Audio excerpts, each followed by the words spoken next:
to the following session, which has been organized by FAD, Fostering Arts and Design, and the Elisava Barcelona School of Design.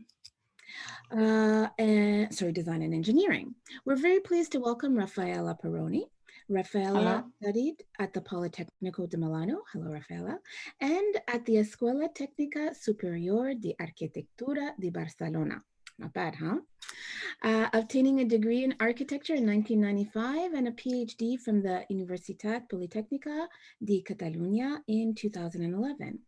Currently, she's the managing director of a design area at the IED Barcelona Design School and coordinates collaborative projects with institutions and businesses.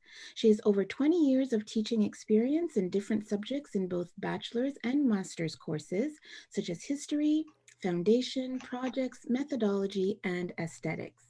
Over the last 5 years, she's participated in many conferences about creativity, design and education, publishing academic articles and essays international. Raffaella, the floor is now yours. Yes, thank you very much. And we are very happy to be here from Barcelona. I'm Raffaella Perrone, the Vice President of FAD. The FAD is the Fostering Arts and Design Spanish non-profit association of professionals and businesses connected to design. It's a very important hub in Barcelona, and in a FAD consisting different other associations, 5 associations of the different creative disciplines. We are Artists and Artisan Association, Architecture and Interior Design or Space Design in general Association, Graphic Design Association, Fashion Design Association, and Industrial Design Association. And a material center is the other important part of FAD, is the Matter FAD. In the ADIFAD, the Industrial Design Association is a private, non-profit, independent organization headquartered in Barcelona, and it's a referent for industrial design in terms of the Europe context, thanks to her effort to connect and to promote in terms of the creative culture through exhibitions, professional activity, lectures, awards, and events. We are passionate about design, and we are the interlocutors for a community of professionals, students, and businesses, and companies too. We watch over good design. Every 2 years, we organize a special prize, the ADI Awards. We have 3 categories related with products, with talent, young talent, and with culture of design. And we are very happy to participate today in this big event around the world in a virtual session. It's a very big marathon for all. But for us, it's very interesting to participate with Ariel in this talk related with diversity in design and artificial intelligence, because by ADIFAD, every 2 years, we organize a special event, is Design Beyond Technology. Is a special biannual project and event about the relationship between design and technology to discover new creative processes related with to the technological, digital, or virtual research. Ariel is specialized in this way, and I would like to introduce Ariel and his talk about preserving diversity, design, and artificial intelligence. He is an ethicist, design and technology ethicist, and a professor to Elisava Barcelona Design School, Design and Engineering. He's the author, for me, is the most important, of the Good of Design, Professional Ethic for Designer. I invite all people to check and to buy the book, because I think then for the first time, we have some a very interesting approach by ethical aspect related with design, okay? Ariel researches the ethical impact of machine intelligence on society. Before becoming a full-time academic, he worked to the industry during more than 20 years, and in the field of the user experience and service design. His academic work has published in different magazines, and he participated in different conferences and meetings related with design and with service design and with all this approach to the experience, okay, user experience. And let's go. I think then thank you, Ariel, to share with us this afternoon, and we are ready. Okay, thanks, Raffaella, for this introduction, and thank you to the organizers for this invitation. So, yes, indeed, I'm Ariel Guersenzvaig, and I'm going to talk about, well, a very brief introduction to design and artificial intelligence from the perspective of preserving diversity. So I'm going to talk about three things today. I know that I have a limited time, so I have to squeeze a lot of content. I'm going to try to cover some necessary ground here. So I'm going to set the stage, defining some key terms for the discussion. I'm going to introduce the topic of algorithmic injustice, to which I will relate to. Ariel, just a moment, because we don't see all the screen. We see only the half. Okay. So sorry. Thank you. Perfect. Thank you. All right. I'm sorry. So I'm gonna. I will be discussing algorithmic injustice, and then I will talk about what design can actually do. So to set the stage first, diversity is a very vague and complex notion. So I will, in a way, I will connect the idea of diversity to the notion of justice, to restoring and ensuring and securing justice.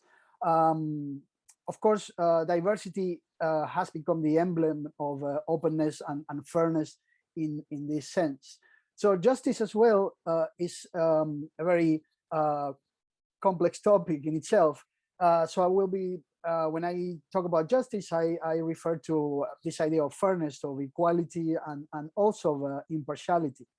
And when I talk about artificial intelligence, that is also a very complex notion that will require a lot of discussion, and we don't have enough time for that. But basically, artificial intelligence is the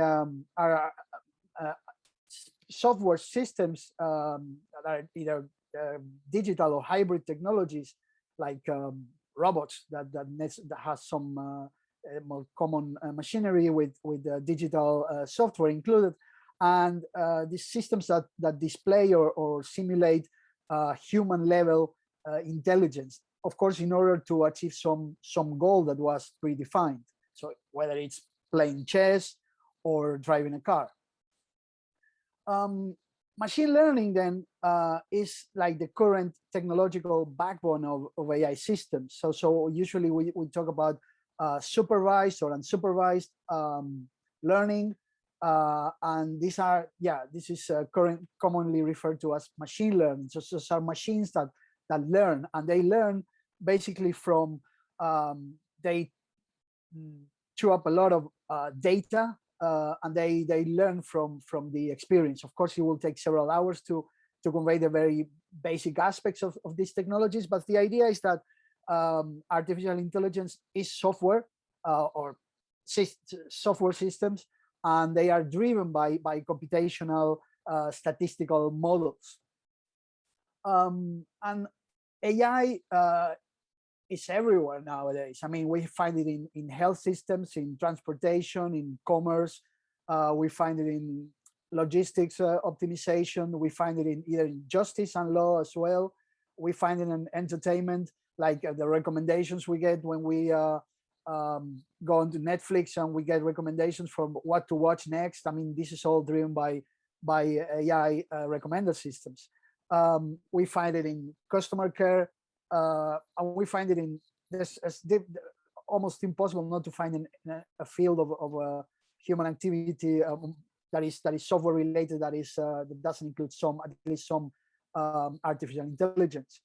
For example, even like digital signage, we find this dynamic advertising that has AI technologies embedded, like that will, with face recognition and biometric analysis, can tell you where to go or offer you some tailored um, advertisement, like what do you need to drink coffee, or they recognize that you are going to meet somebody on the first floor and they tell you how to move around.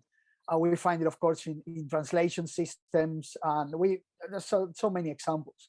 The problem is that there are also, like, besides the real and legitimate uses, we find a lot of people who basically sell smoke, and people who peddle some type of magical artificial intelligence. And we see that especially, for example, in the discussion of autonomous cars. We've been seeing this for many years already.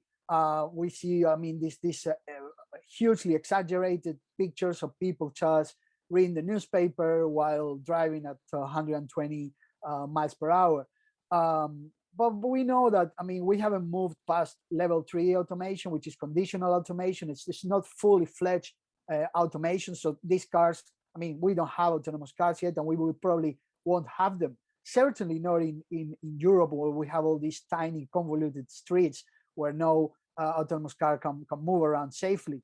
So these images of a future in which we can relax in the car, I mean, this is definitely not coming anytime soon. We also find, I mean, these exaggerations in robotics. For example, this Pepper the robot a few years ago, tried to provide arguments to British MPs about the benefits of artificial intelligence, but we know that this robot was hugely programmed to give the answers it gave. So in a kind of Wizard of Oz scenario. Of course, we Sophia the robot. I mean, we know. I mean, we talk about diversity, and all of a sudden, a robot, which is a thing, becomes a she, and a she has a baby. I mean, it's just too preposterous for words. I mean, a lot of discussions about autonomous cars and the famous trolley problem, and who to kill. Will I kill a little girl, or an elderly woman, or a beggar, or a poor person, or shall I just commit suicide? I mean, all these topics about trying to teach ethics to a car are just ridiculous. And they are ridiculous because they are way beyond the state of the art in engineering. I mean, this is a fairly recent paper that was published on a very prestigious journal, the Proceedings of the IEEE. And then we have Alan Winfield and his associates, which are like leading roboticists. And they're clearly telling us that this is far beyond the state of the art for a car to choose where to kill a person or another. We also have these nightmares of evil artificial intelligence. So why will we worry about all these imaginary problems brought about by artificial intelligence? We can truly worry about real problems that we do already have in the actual world, actual problems that the deployment of artificial intelligence is already causing and is affecting especially vulnerable populations. So this, as I said before, artificial intelligence is not a fad. It's a real thing, and it's here to stay. I'm sure about it. However, the problems that we face are problems that are related to basic issues of justice and fundamental rights.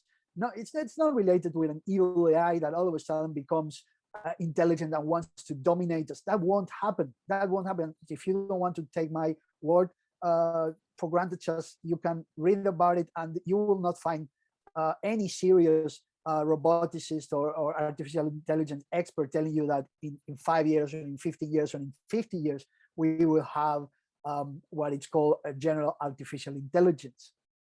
So I will talk next about injustice and injustice that is, in a way caused or that is provoked by algorithms. One famous example is this software system, Compass, which is used by judges in the United States in order to decide. This is basically a scoring system. So judges get a score for people who are awaiting trial, and they get a score that relates to the chance that they will commit another offense while they're awaiting trial. So a judge will base their decision on this scoring. So whether to keep this person in jail or whether to release them under parole. So we know that this problem has a lot of mistakes, but one very common problem that it causes is that it's definitely biased against African Americans, who get a much higher scoring, which is much much higher risk, just by the very fact of being Black. And it will be complicated to explain why this happens, but basically there's, I mean, just the sheer number of African Americans that are detained now. And we know that this is not also a natural fact. We know that this is because some crimes are being prosecuted and some others are not being prosecuted. So we talk about structural injustice. So these systems are basing their decisions on this structural injustice. So it might be a fact, it might be true from a statistical perspective that there's a number of a higher number of African Americans in prison, but this doesn't this is definitely not a fair system, and this is definitely not fair for this woman, for example, who had never been arrested before, never had any encounter with the police officers or justice system, but she was rated a medium risk after a misdemeanor. So she was sent to prison. Why? Just because of where she lived and because of the name she had, or because of what school she went to. And this is definitely one example of the type of systems that we should be concerned about, because these systems amplify the injustice that is already present in the world. They make the problem worse. So we know that, for example, like very basic industrial design things like a soap dispenser, some very basic infrared sensor will work with darker hands, you know, and they will give soap to a white person that will refuse to give soap to a Black person. And this is I mean, of course, it is a big problem, but it's a problem that is contained. It stays within this soap dispenser. But when we extend this type of seeing the world through this biased lens, then we got more complicated problems, because, as we said, artificial intelligence learn from experiences. So if we deploy artificial intelligence for dermatology, for example, to detect cancer, skin cancer, so these systems, they're really, really good. They perform excellently, and they are as good as most dermatologists. The problem is that when they are trained with pale skins. So I'm not an African American, but I do have a dark skin, and most of the pictures that were used will not be serving me well. And it has been shown that these type of systems will be pernicious for people with darker skins. So imagine if we deploy this at a wide scale. We know from the work of researchers like Joel and Winnie and the African Justice League, we know that commercially available software fails to recognize iconic African American women, not only by who they are, like Oprah Winfrey or any other or other iconic African American women, but just they cannot even tell that Serena Williams is a female. I mean, that's how bad these systems are. So they, thanks to the work of scholars like this, we are aware of this problem. And this is called the bias problem in AI. And bias is a traditional notion in statistics that refers to a sampling error, right? So when your sample or data doesn't reflect the population, but in artificial intelligence, the bias doesn't only refer to the sampling error. It refers to the impact that an AI system can have on a particular group or on several groups. So when you train an AI system with biased data, this, oh, I'm so sorry. When you train using this data with biased data, you will amplify the problem that is occurring in the world. And then all of a sudden, an unbiased characteristic will produce injustice. An unbiased characteristic as a ruler, you know, like these systems that I showed you before for detecting skin cancer will detect cancer just because they recognize a ruler, right? So who uses a ruler for skin moles? Like dermatologists. And who goes to private dermatologists? People who have the resources to do so. So this will be, again, created a bias in favor that will benefit people who goes to dermatologists. Or we see, for example, this picture that will recognize a broom, and if it's worn by a face with a beard, we'll see it as a worker or as a student, whereas if it's held by a woman or a female, we'll see it as tag it as cleaning or as a nurse. So we are talking about gender biases as well.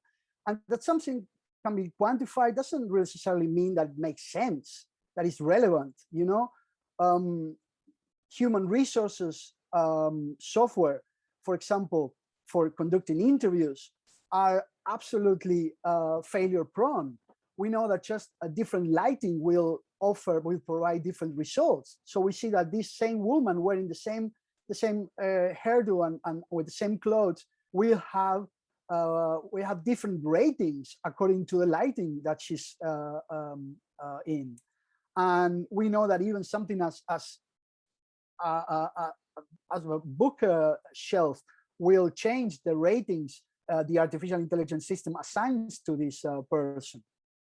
So when we talk about injustice, we are of course talking about the classic vectors of injustice, you know, like gender, race, class, nationality, beliefs, ability, and there are many more, of course. And often these vectors overlap, right? So they are not only one of them, but many of them at the same time influencing the problem or making the problem bigger. And we know that facial recognition is especially poor at detecting dark and black faces. The software is terrible, and it causes a lot of people to be wrongfully arrested in front of their children and their families, traumatizing them themselves and their families as well. I mean, there are plenty of examples of this occurring in recent years. But this is not new. I mean, we know this from several decades ago, you know, from Lombroso's studies in criminology. He tried to find some type of bone structure that will fit criminals. And of course, these racist classifications are not a new thing. I mean, of course, white eugenicists did it, and the Nazis did as well, trying to find a bone structure that will prove Aryan superiority. So my claim, and I know it's probably not too controversial, but is that if an AI system causes or creates injustice, we should not deploy it. I mean, we should not deploy it at all, because we should be cautious.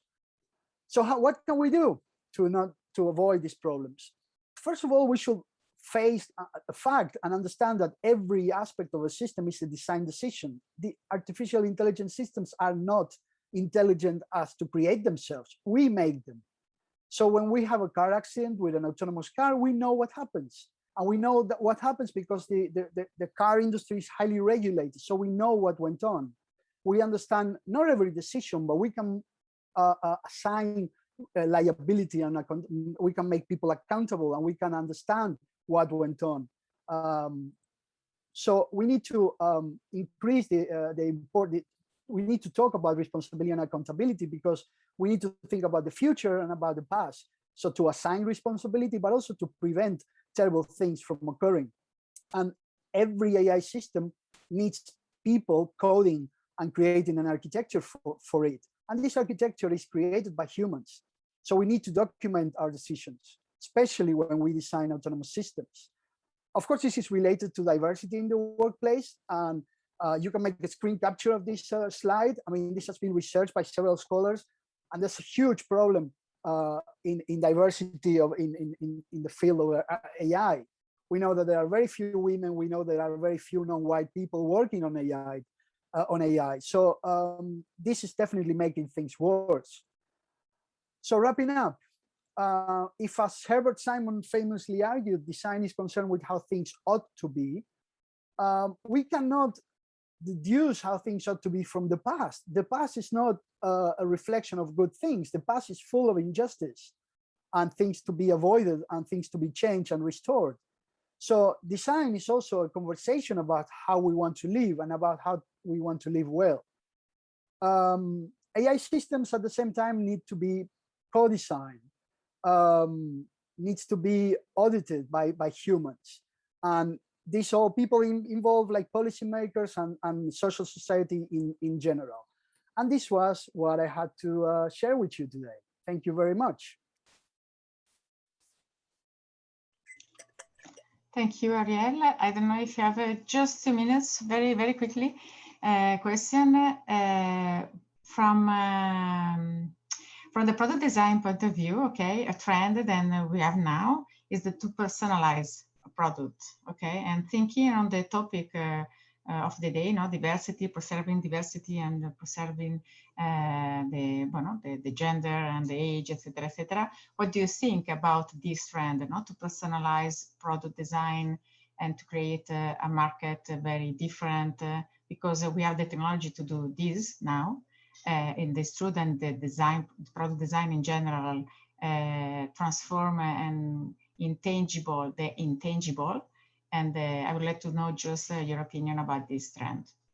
Well, I have a quick answer to that, and it's that, okay, we can do it. We have the means to do it. We have the technological and the theoretical knowledge to do many of these things. But the question is if we can do it, and whether we should do it. I mean, should we do it? I mean, the fact that we are able to do it, does that entail that we should do it? And I think that we can do things and choose not to do some particular things. I mean, even if, I mean, there are some applications in artificial intelligence that are absolutely dangerous for many collectives. Like we have apps that can detect your sexual orientation, and we know that in many countries, a different sexual orientation than heterosexuality is a crime. It's a punishable offense with death penalty. So we should be very, very worried about deploying systems like that. Okay, thank you very much. Thank you to the organization. And next. Thank you very much, Raffaella, for your moderation. And Ariel, what a truly fascinating presentation. You mentioned at the beginning of your presentation that diversity is a vague and complex notion. I think we all agree that AI systems share those equally similar characteristics in terms of vagueness and complexity, and there are definitely opportunities here where design can make a difference.